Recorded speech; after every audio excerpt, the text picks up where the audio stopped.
Axis bank दोस्तों आप सभी को ही मालूम होगा कितना हरामी बैंक है। देखिए मुझे कहना तो नहीं चाहिए दोस्तों ये सब बात, लेकिन देखिए एक्सिस बैंक जो है बहुत ही ज़्यादा मुझे इरिटेट करता है, खासकर मुझे जो कि एक्सिस बैंक है। एक्सिस बैंक दोस्तों ऐसा बैंक है जिसको मैं चाह के भी नहीं बुला सकता हूँ। देखिए बहुत सारे रीज़न है जिसको मैं नहीं बुला सकता हूँ, लेकिन उसमें जो है चार्जेस भी बहुत ही ज़्यादा हाई है दोस्तों। इसको देख के भी मैं कभी ना कभी कहीं ना कहीं फिर से इस बैंक के मैं आ ही जाता हूँ रिटर्न। अब देखिए मैं करीबन 5 दिन से 6 दिन से मैं कंटिन्यू उसको फिर से यूज कर रहा हूँ, और मेरा जो भी चार्जेस था 2 महीने का या 1.5 महीने का या जितने सारे भी मेरा नॉन मेंटेनेंस पेंडिंग था वो पेंडिंग सॉर्ट आउट कर लिया यानी कट कर लिया पूरे मेरे बैंक अकाउंट से। मैं फ़र्स्ट पेमेंट 500 का डाला तो वहाँ से ऑटोमेटिकली 500 सॉरी दोस्तों 500 डाला तो 500 मेरा ऑटोमेटिकली डिडक्ट कर लिया। मुझे पता ही नहीं चला 500 कैसा कट गया दोस्तों। मैं इनिशियली इंस्टेंट यानी तुरंत कस्टमर को कॉल लगाया, पूछा मेरा पैसा क्यों कट गया। अब उसको पूछा दोस्तों तो वो चेक करके बता दो सर आपको एक्सिस बैंक में कॉल करने के लिए दिल से ओपन आपका ये अगैरह वगैरह बात करने लगा। चले सही है, आपका जो भी भाषा नहीं सही है, मुझे ऐसा लगा। मुझे देखिए उसका जो सर्विस है ना बहुत ही बेस्ट लगता है, चाहे वो कॉल पे हो गया यानी कॉलिंग का हो गया सर्विस, क्या बोलते हैं उसको, फ़ोन बैंकिंग का जो भी सर्विसेज है वो मुझे ऐसा लगता है, या ब्रांच में भी खास कर जाएँ आप उनका एक्सिस बैंक के तो भी मुझे बहुत ही ज़्यादा बेहतर फील होता है। अब देखिए जैसे कि मैं बताता हूँ, कॉल किया तो वहाँ पे पूछा गया मुझसे, मैं ही खुद बताया उसको, मेरा जैसे अमाउंट डाला मैडम जस्ट आज ही डाला अभी डाला इंस्टेंट, और मेरा 500 अमाउंट डिडक्ट हो गया कॉन्सोलिडेटेड चार्जेस बोल के। ये क्यों कटा, मुझे बताया क्यों नहीं गया, मैं ऐसा अपने भाषा में बताएं कि यहाँ पे मुझे कोई जानकारी भी नहीं मिला। मेरा अकाउंट में इतना बैलेंस नील है, नील बोले तो नील लग जाता है आपका अकाउंट में कि आपका इतना बैलेंस नील है, तो नील लग गया और क्यों कट गया ये यहाँ पे मेंशन ही नहीं है। तो मुझे जानना तो चाहिए ना कि किस बात का पैसा कटा। तो मैं इसके लिए कस्टमर केयर को बताया, तो उन्होंने वहाँ से बताया कि आपका जो है इस अकाउंट में डेबिट कार्ड का फ़ी लगा है, यानी एटीएम कार्ड का चार्जेस कटा है मेरा 500 रुपीज़। अब देखिए दोस्तों 500 रुपीज़ चार्जेस कट गया मेरा, लेकिन वहाँ पे आपको मेंशन नहीं रहता है कि आपका 500 जो है इस चार्जेस किस बात का कटा है। आपको वहाँ पे हरगिज़ नहीं मेंशन होगा, वहाँ पे सिर्फ लिखेगा कॉन्सोलिडेटेड चार्जेस। एक्सिस बैंक का यही रूल है, किसी भी तरीके का चार्जेस काट ले दोस्तों आपको वहाँ पे क्या लिख के आएगा, कॉन्सोलिडेटेड चार्जेस, सिर्फ और सिर्फ कॉन्सोलिडेटेड चार्जेस। आपको सभी कोई चार्जेस मिला के वहाँ पे एक ही लिखेगा बात कॉन्सोलिडेटेड चार्जेस, और उसमें आपको समझिए, आप समझते रह जाएगा किस बात का पैसा कटा मेरा अकाउंट से, समझ में ही नहीं आएगा आपका। और मेरे साथ भी ऐसा हुआ दोस्तों। तो अगर आप लोग देखना चाहते हैं तो देखिए मैं स्क्रीन पे लगा दूंगा 500 रुपीज़ कट गया है दोस्तों बोल के, और उसके बाद ही मेरे बैंक अकाउंट से 600 प्लस जीएसटी वो है दोस्तों नॉन मेंटेनेंस फ़ी 600 एक्चुअल, उसके बाद उसके ऊपर 18% जीएसटी, पूरा मिलके दोस्तों 708 रुपीज़ होता है पर मंथ। अगर आप लोग पैसा अपने बैंक अकाउंट में आपके बैंक के अकॉर्डिंग सेट किए गए रूल के हिसाब से कि आपके बैंक अकाउंट में किस तरीके का पैसा मेंटेन करना है, अगर वो मेंटेन नहीं करे दोस्तों तो आपको उसके हिसाब से चार्जेस लगाए जाएंगे। चार्जेस बोले तो चार्जेस एक ही होता है, लेकिन आपको जो बताया गया है कि आपके अकाउंट में आपका अकाउंट के वेरिएंट के हिसाब से आपको अकाउंट में कितना पैसा मेंटेन करना है, तो उसके हिसाब से अगर आपका पैसा मेंटेनेंस नहीं है तो उसके बिहाफ पे आपके अकाउंट से पैसा हर मंथ कटता होता चला जाएगा। यानी नॉन मेंटेनेंस के नाम पे वहाँ पे कॉन्सोलिडेटेड चार्जेस बोल के हर महीने आपके बैंक अकाउंट से 600 700 600 700 500 उड़ा दिए जाएंगे, आपको पता भी नहीं चलेगा। ऐसा क्यों? क्योंकि आपके बैंक अकाउंट में सफिशिएंट बैलेंस मेंटेनेंस नहीं है, इसके कारण। तो दोस्तों एक्सिस बैंक में अकाउंट ओपन करने से पहले एक बार ही सही, लेकिन आप लोग एक्सिस बैंक के बारे में रूल और रेगुलेशन समझ लेना बहुत ही ज़्यादा ज़रूरी है आप लोग के लिए, नहीं तो आप लोग इतने बड़े मुसीबत में फंस जाएंगे कि आपका बैंक बैलेंस 14,000 रुपये बैलेंस माइनस में चला जाएगा।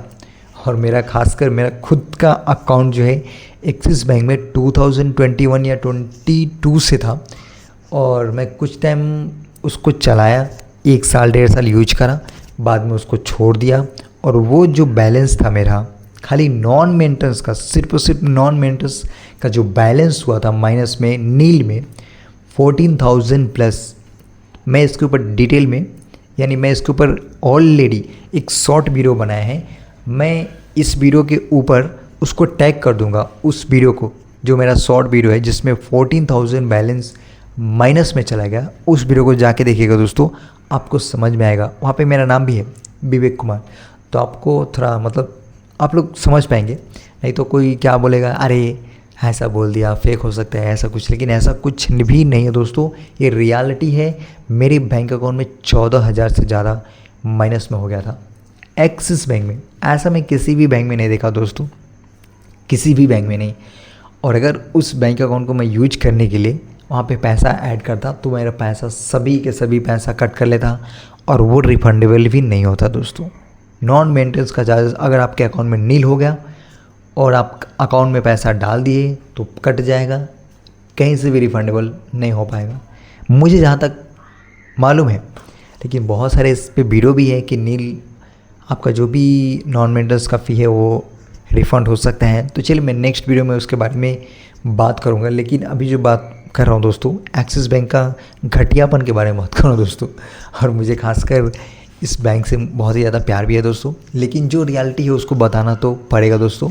ऐसा 100% मैं करूँगा। देखिए, मुझे पसंद नापसंद में 2 पॉइंट दूंगा दोस्तों। देखिए, मुझे पसंद भी है और नापसंद भी है, क्योंकि देखिए मुझे सबसे ज़्यादा पसंद जो आता है एक्सिस बैंक ही आता है, क्योंकि उसका सर्विस जो है बहुत ही अच्छा मुझे लगता है। और मुझे पसंद ना भी आता है सबसे ज़्यादा एक्सिस बैंक, क्योंकि इसमें चार्जेस कहीं से भी अवॉइड नहीं किया जाता है। यानी इसमें चार्जेस लग गया तो कुछ भी कर लो दोस्तों, आपका चार्जेस कटना ही कटना है। आप कुछ भी कर लो, आपके अकाउंट में सिर्फ नील लग जाए, आपका बैलेंस इतना माइनस में है, वो आप डाल दो, वो पैसा हरगिज़ कटेगा। और ऐसा हो ही नहीं सकता है कि आपका बैंक अकाउंट से पैसा जो नील लग गया है वो माफ़ हो जाए, ऐसा बिल्कुल भी नहीं हो सकता है। ये सिर्फ एक्सिस बैंक करता है और कोई बैंक अकाउंट नहीं करता है। मैं आपको खास एक वीडियो बनाऊंगा, जैसे कि ICICI के बारे में बात बताऊंगा कि वो जो बैंक है दोस्तों, आपको कभी भी, आपको छोड़ दो दोस्तों, मुझे ही ले लीजिए, मेरा भी ICICI बैंक में बहुत टाइम पहले से अकाउंट है। देखिए दोस्तों, अब आप लोग सोचेंगे कि सभी किसी में तुम्हारा अकाउंट है, तुम करते क्या हो? मैं कुछ भी नहीं करता हूँ दोस्तों, मैं सिर्फ और सिर्फ वीडियो बनाने के लिए सभी में अकाउंट ओपन कर लिया है। और आज ही नहीं, मैं 2021 या 22 में सभी में अकाउंट ओपन किया था। और मेरा ऐसा कोई भी बैंक नहीं है जो आज छूट गया है। मुझे ऐसा लगता है कि 90% बैंक में मेरा अकाउंट है। तो मैं सिर्फ वीडियो बनाने के लिए खोला हूँ दोस्तों। तो मैं नेक्स्ट वीडियो बताऊँगा कि ICICI बैंक का हालत क्या है और कितना अच्छा है और कितना बुरा वो भी है, उसके बारे में बताऊँगा। लेकिन जो आज है एक्सिस बैंक के बारे में बताओ दोस्तों। तो एक्सिस बैंक जितना घटिया बैंक अकाउंट कोई भी नहीं है, लेकिन मुझे पर्सनली बहुत ही ज़्यादा पसंद आता है। तो अब इस वीडियो से आप लोग क्या कैलकुलेशन निकालेंगे ये मुझे भी नहीं पता है, क्योंकि मैं इसके बारे में 2 बात बताया हूँ। मुझे खासकर बहुत ज़्यादा पसंद है, लेकिन मैं ही इसके बारे में इतना घटिया बात बता रहा हूँ। तो आप लोग ही समझ पाएंगे और आप लोग ही जज करेंगे कि मैं किस तरह जाऊँ, यानी किसके ऊपर जाऊँ। मुझे पसंद है उसके ऊपर जाऊँ या मुझे ना पसंद है उसके ऊपर जाऊँ, तो आप लोग ही कमेंट करके बताइएगा। तो देखिए, मैं तो सजेस्ट यही करूँगा आप लोगों को कि अगर आप लोग एक बेस्ट अकाउंट ओपन करना चाहते हैं तो axis bank one of the best है, लेकिन आपको उसमें बैलेंस मेंटेन करना नहीं भूलना है दोस्तों। अगर आप लोग भूल गए तो चार्जेस काटने में एक्सिस बैंक आपसे भी ज़्यादा फास्ट है। आप कुछ भी कर लो दोस्तों, चार्जेस वो कहीं से भी मिस नहीं करेगा, किस तरीके से भी काट लेगा। तो ये बात का ध्यान आपको ज़रूर रख लेना है। और अगर आप लोग को जीरो बैलेंस के साथ जाना है तो वो भी एक्सिस बैंक में मिलता है, लेकिन आपको पर मंथ 200 का फ़ी पे करना पड़ेगा, तब जाके आप लोग एक्सिस बैंक में जीरो बैलेंस अकाउंट ओपन करेंगे। ये मन में ख्याल है दोस्तों, जीरो बैलेंस, महीने का 200 रुपये, ये क्या है? ये कौन सा जीरो बैलेंस अकाउंट है दोस्तों? ये जीरो बैलेंस नहीं है दोस्तों, ये सिर्फ एक लॉलीपॉप है आपको चुसाने के लिए। देखिए दोस्तों, ये एक्सिस बैंक में जीरो बैलेंस अकाउंट कहीं से भी नहीं ओपन होता है दोस्तों, और ओपन होता है तो आपको 200 रुपये चार्ज देना पड़ता है पर मंथ उसको मेंटेन करने का। तो समझ लीजिए दोस्तों, आपको ये करना पड़ेगा। तो मैं आपको ये रिकमेंड नहीं करूँगा। अगर आप लोग को zero balance, proper zero balance account open करना है तो आपको एक बात बता के जाऊँगा, Kotak Mahindra bank best zero balance savings account, आप उसमें जाकर ओपन कर लीजिए। अगर आपको उसके ऊपर डिटेल वीडियो चाहिए तो आप लोग मुझे कमेंट कर दीजिए, चलिए मैं उसके ऊपर वीडियो बना दूंगा। अब देखिए, एक्सिस बैंक में अकाउंट ओपन करने के लिए सबसे पहले आपके पास मिनिमम 12,000 बैलेंस मेंटेन करने के लिए होना चाहिए पर मंथ, एवरी डे। तब जाके आप लोग उसमें जीरो बैलेंस तो छोड़ दीजिए, तब जाके आप लोग उसमें एक सेविंग्स अकाउंट ओपन करने के लिए एलिजिबल हो पाएंगे। उसके बाद अगर आप लोग अकाउंट ओपन करके और ज़्यादा चालाकी करें तो आपका चार्जेस कटता जाएगा, करता जाएगा, करता जाएगा, और आप लोग सोचेंगे कि मैं नहीं रखूँगा।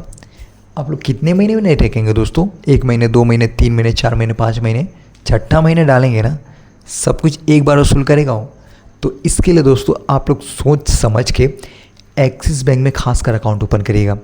तो दोस्तों, ये जो एक्सिस बैंक है, कंटिन्यू आपको बताता रहूँगा इस बैंक के बारे में। तो आप लोग मुझे मेरे चैनल को सब्सक्राइब करके रखें, और ये वीडियो पसंद है तो लाइक जरूर करें। हम फिर से मिलेंगे आप सभी के साथ किसी नेक्स्ट इंटरेस्टिंग वीडियो में। तब तक टेक केयर, जय हिंद, वंदे मातरम।